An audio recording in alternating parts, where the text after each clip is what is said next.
Assalamualaikum warahmatullahi wabarakatuh. Perkenalkan, nama saya Trifika Nanda Putabuga, asal kelas 3A dengan NPM 7420122060. Di sini saya akan mereview kembali pembelajaran mata kuliah hukum pidana lanjutan pada hari Senin tanggal 11 September 2023 yang disampaikan oleh Ibu Profesor Dr. Hajah Heni Nuraini SMH dan dosen pendamping Bapak Dr. Muhammad Rendi Aridayandi SMH. Pada pertemuan pertama ini, Bu Profesor menjelaskan mengenai bab 1 di mana berisi tentang percobaan atau pohing. Pohing ini tidak terdapat definisi yang diatur dalam Kitab Undang-Undang Hukum Pidana. Namun, dalam Kitab Undang-Undang Hukum Pidana ini terdapat hanya ada batasan yang menentukan kapan adanya percobaan, yaitu pada pasal 53 dan pasal 54.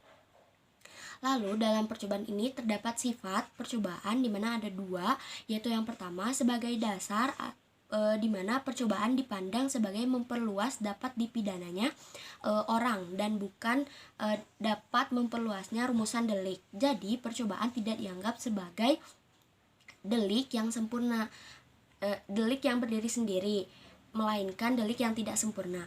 Lalu yang kedua yaitu sebagai dasar atau alasan memperluas dapat dipidananya perbuatan.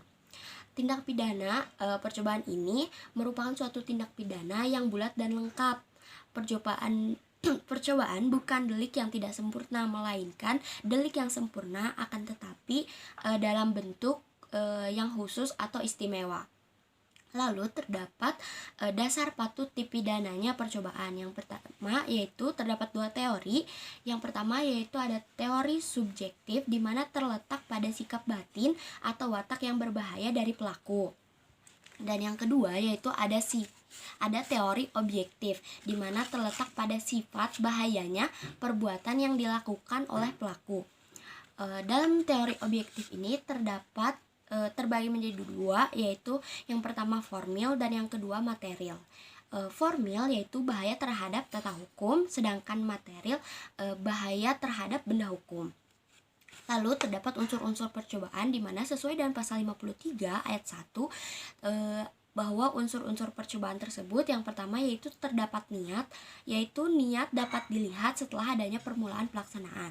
Maka unsur yang kedua yaitu adanya permulaan pelaksanaan. Permulaan pelaksanaan berbeda dengan perbuatan persiapan. Lalu unsur yang ketiga yaitu terdapat pelaksanaan tidak selesai bukan karena kehendak sendiri.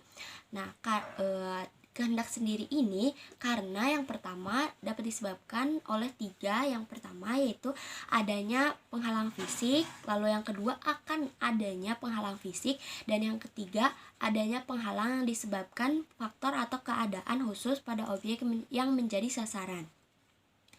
Selanjutnya yaitu tidak selesainya perbuatan karena kehendak sendiri. Nah, perbedaan di sini yaitu dalam pasal 53 bahwa pelaksanaan tidak selesai bukan karena kehendak sendiri, maka materi yang kali ini yaitu tidak selesainya perbuatan karena kehendak sendiri. Yang pertama yaitu ada pengunduran diri secara sukarela, dan yang kedua yaitu ada tindak penyelesaian. Lalu pemidanaan terhadap percobaan yaitu diatur dalam pasal 53 dan 54 Kitab Undang-Undang Hukum Pidana, di mana maksimal pidana dikurangi sepertiga. Lalu yang kedua yaitu apabila ada pidana mati atau seumur hidup maka akan menjadi maksimal 15 tahun. Dan yang ketiga yaitu percobaan terhadap pelanggaran sama dengan tidak dipidana atau perbuatan selesai.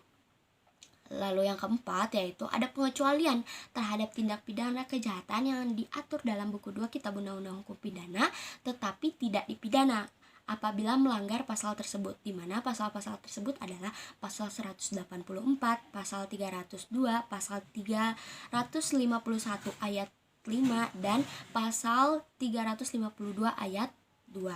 Mungkin sekian yang dapat saya sampaikan mengenai pembahasan materi percobaan kali ini. Semoga sangat bermanfaat. Terima kasih. Wassalamualaikum warahmatullahi wabarakatuh.